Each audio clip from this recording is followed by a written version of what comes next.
오늘은 제가 영화를 본 이야기를 해보려고 합니다. 영화의 제목이 뭐더라? 류이치 사카모토 콜론 땡땡 다이어리. 류이치 사카모토 다이어리라는 영화입니다.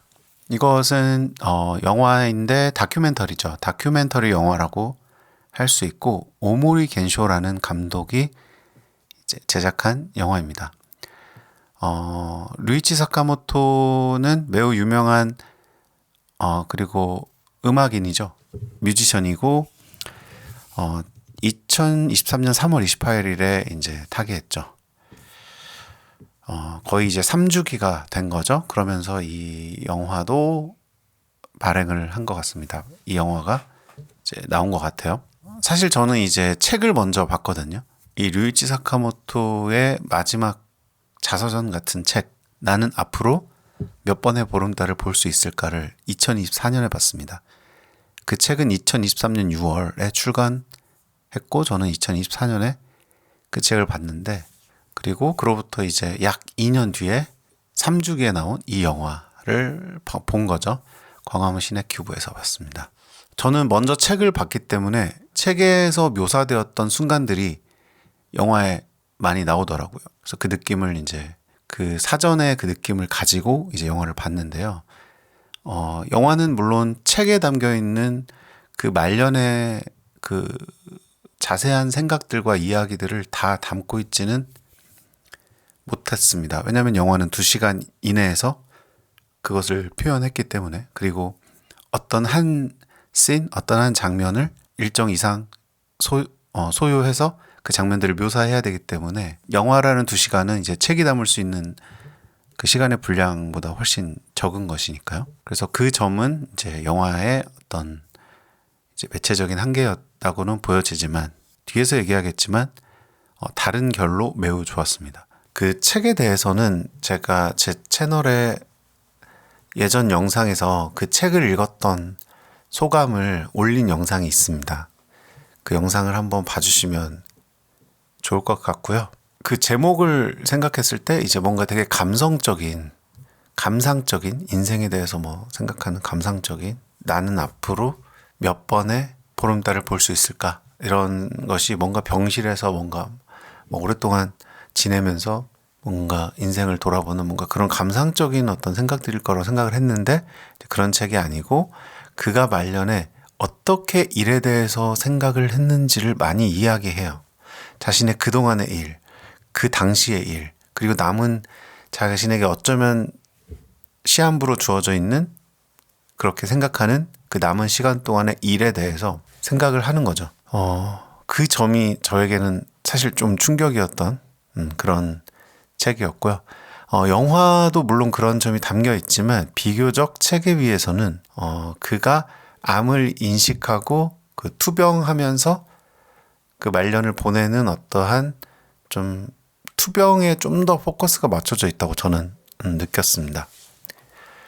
그래서 두 작품이 조금 다른 느낌이었는데, 무엇이 더 좋았다라는 느낌이라기보다는 이 책과 이 다큐멘터리가 상호 보완적이라는 느낌이 있는 것 같아요. 그래서 책만 보신 분은 영화를 꼭 보시면 좋겠고, 그리고 책을 안 보고 영화를 먼저 이번에 보신 분이 있다면은 책을 또 보신다면은 또 다른 그의 마지막 순간들을 이해할 수 있을 거라는 생각이 듭니다. 그러니까 책이 이 다큐멘터리의 어떤 원작이라는 느낌보다는, 실제 원작도 아니고요. 보통 책이 원작이 있고 영화가 뭐 만들어지는 그런 느낌들이 있잖아요. 그런데 그런 느낌이라기보다는 그의 말년을 조금 다른 관점으로 조명하고 있는 두 가지의 작품이다, 이렇게 생각이 드는 것 같습니다. 영화 오모리 견쇼라는 영화를 만든 93년의 상당히 젊은 다큐멘터리 감독이시네요. 찾아보니까 그가 실제 그 마지막 순간들에 가서 취재를 하거나 촬영을 한 게 아니라고 해요. 그분은 류이치 사카모토를 실제로 만나본 적도 없대요. 그런데 이제 사후에 유가족들로부터 받은 일기와 영상, 사진들을 재구성해서 다큐멘터리를 만들었다고 합니다. 그 점이 매우 특이한 케이스인 것 같고, 그 작업이 매우 특이했을 것 같아요. 영화를 본 느낌, 저는 이제 영화를 보는 내내 어떤 느낌이었냐면 거기가 광화문 시네큐브였는데 조금 일반 극장하고 다른 느낌이거든요. 그 극장 안이. 약간 구민회관 같은 느낌도 있어요. 공연장 같은 느낌도 있고요. 일반 그 프랜차이즈 영화관하고 조금 다른 무드가 있거든요. 그래서 그런지 그 영화를 보는데 뭔가 3년 만에 그 추도식에 참여한 느낌이었어요. 영화관이 매우 까맣잖아요. 어둡잖아요. 그 공간이. 그래서 그런지 더 그런 느낌이었습니다. 그리고 영화를 보는 내내 그 극장 안에 있는 많은 분들이 이렇게 눈물을 훌쩍거리는 소리들이 많이 났고요. 아마도 이 영화를 그 음악 하시는 분들이나 그러니까 후배 뮤지션 분들이 많이 관심을 가지고 볼 것 같고, 그 현장에도 음악 하시는 분들이 많이 온 것 같은 느낌이 있었거든요. 팬들도 왔겠지만. 그래서 다들 이렇게 나이가 있으신 분들부터 젊은 분들까지 있었는데, 다들 뭔가 이렇게 눈물을 훌쩍훌쩍 하는 소리들이 상당히 많이 들렸습니다. 그래서 더 약간 그 추도의 현장, 장례식의 현장에 있는 것 같은 느낌이었습니다. 영화의 그 마지막 장면이 있는데 이건 이제 스포일러가 될 수 있으니까 말할 수는 없지만 그 마지막 장면은요, 이제 책에서는 묘사되거나 책을 읽었을 때 상상할 수 없는 장면이었습니다. 비디오로 보여지는 장면이었기 때문에 그것은 저에게 매우 예상 밖의 모습이었고, 그 마지막 장면을 본 것만으로도 이 영화를 챙겨본 것이 의미가 있겠다라는 생각이 들 정도였습니다. 제가 텍스트로 상상하지 못했던 장면이었어요. 텍스트가 읽는 사람에게 더 많은 상상력을 제공하지만 영화 현실의 그 모습을 보여줬던 것은 영화가 그 텍스트로도 짐작하기 어려운 그런 순간이었던 것 같습니다. 마지막으로 이제 영화가 끝나고 이제 엔딩 크레딧이 쭉 올라가고 사람들이 이제 자리를 나서는데 영화관이 정말 고요했어요. 그러니까 보통은 엔딩 크레딧 끝나고 나서 이제 불 켜지면 사람들이 이제 막 뭔가 막 후다닥 바쁘게 나가고 뭔가 약간 서로 약간 삼삼오오 살짝 가벼운 대화를 하면서 나가거나 이렇게 하잖아요. 근데 정말 고요했던 것 같아요. 그래서 극장 밖을 나서는데 사람들이 별로 말을 하지 않는 느낌이었고, 제가 생각하기에는 뭔가 막 다들 생각에 깊이 빠져있는 약간 그런 느낌이었어요. 제가 짐작하는 것은 극장 밖으로 나가는 거잖아요. 이 영화를 보고. 극장 밖에서 살아갈 그 각각 자신의 오늘 하루에 대한 상당히 어떤 진지한 마음을 가지게 되는 그런 거였던 것 같아요. 그래서 다들 뭔가 약간 멍한 느낌? 매우 극도로 차분한 느낌?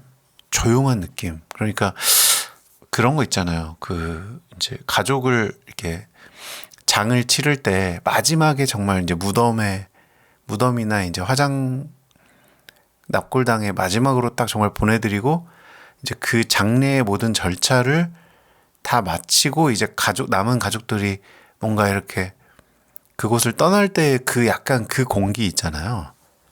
약간 그거랑 비슷한 느낌이었던 것 같아요. 어쨌든 그 책을 보고 또 2년 뒤에 이번에 나온 이 다큐멘터리 영화를 봐서 너무 좋았고, 류이치 사카모토라는 분은 매우 훌륭한 뮤지션이면서도 또 많은 후배 뮤지션들에게 음악 선생님이기도 하죠. 그런데 음악 선생님이기도 하지만 그의 마지막 인생을 통해서 저는 그가 누군가에게 그 삶을 가르쳐주는, 삶의 태도를 가르쳐주는, 삶의 의미를 가르쳐주는 선생이었던 것 같습니다. 그런 선생으로 살았던 것 같고, 그가 남긴 모든 일기와 사진, 메모, 그가 남긴 주변 사람들을 통해서 기록한 그의 마지막 모습들이 어쩌면 그의 그 삶을 가르쳐주는 그의 모든 작업물이었던 것 같아요. 그조차도. 그런 생각이 들고요. 저는 사실 그의 음악을 잘 모릅니다. 종종 즐겨 듣긴 하지만 잘 안다고 하긴 어려운데, 그래서 저는 그에 대해서 잘은 모르지만 그는 뭔가 되게 겸손한 태도로 자신의 삶을 마무리했지 않았나 라는 생각이 듭니다. 유명한 뮤지션으로서, 성공한 뮤지션으로서 멋진 인생을 살았지만, 화려한 삶을 살았지만 뭔가 그는 겸손하게 자신의 삶을 마무리하지 않았나 그런 생각이 듭니다. 삶의 의미는 무엇일까? 그러니까 삶이라는 건 도대체 무엇일까? 생각해 보게 되는 영화고요. 남는 것은 무엇일까? 그러니까 무엇을 남겨야 할까 우리는? 어떤 유명인이거나 유명한 예술가거나 그런 사람이 아닌 아주 보통의 사람인 우리들은 우리는 그냥 살다 죽으면 그만인가?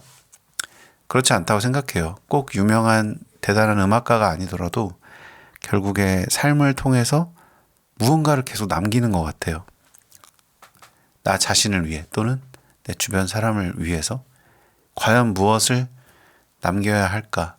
한편으로는 그것이 이제 그 삶을 공짜로 얻은 어떤 숙제가 아닐까라는 생각이 듭니다. 그 남겨지는 것에, 저는 그런 생각 하거든요. 그 남겨지는 것에 의해서, 남겨두는 것에 의해서 우리는 누군가의 마음 속에서 이제 영원히 기억될 수 있다. 그것이 영원한 삶이다라고 저는 이제 생각을 하거든요. 네. 그래서 오늘은 제가 류이치 사카모토 다이어리라는 영화를 봤던 느낌을 간단하게 말씀드려 보았습니다. 오늘의 오디오는 여기까지입니다. 감사합니다.